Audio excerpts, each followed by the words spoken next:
Alternate history or alternative history, sometimes abbreviated as R, is a genre of fiction consisting of stories in which one or more historical events occur differently from reality. These stories concern what-if scenarios at some of history's most pivotal turning points and presents an outcome of events alternative to historical record. The stories are the product of conjecture, but are sometimes based on scientific fact. Alternate history can be seen as a subgenre of literary fiction, science fiction, and/or historical fiction. Different alternate history works may use tropes from any or all of these genres. Another term occasionally used for the genre is allohistory. Since the 1950s, this type of fiction has, to a large extent, merged with science fiction tropes involving time travel between alternate histories, psychic awareness of the existence of one universe by the people in another, or time travel that results in history splitting into two or more timelines.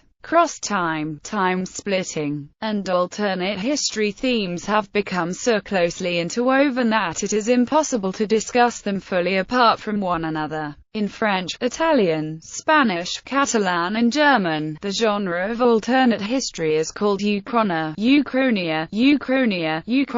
which has given rise to the term uchronia in English. This neologism is based on the prefix omicron upsilon and the ancient Greek chi-rho omicron nu omicron sigma, meaning time. Uchronia means literally no time. This term apparently also inspired the name of the alternate history book list, uchronia.net. Definition: the Collins English Dictionary defines alternative history as a genre of fiction in which the author speculates on how the course of history might have been altered if a particular historical event had had a different outcome. According to Stephen H. Silver, an American science fiction editor, alternate history requires three things: a point of divergence from the history of our world prior to the time at which the author is writing, a change that would alter history as it is known, and an examination of the ramifications of that change. Several genres of fiction have been confused as alternate histories. Science fiction set in what was the future but is now the past, like Arthur C. Clarke's 2001, A Space Odyssey or 1984, are not alternate history because the author did not make the choice to change the past at the time of writing. Secret history, fiction or sometimes non-fiction, documents events that may or may not have happened historically but did not have an effect on the overall outcome of history, and is also not to be confused with alternate history. Alternate history is related to but distinct from counterfactual history, the term used by some professional historians when using thoroughly researched and carefully reasoned speculations on what might have happened if, as a tool of academic historical research, as opposed to a literary work of fiction.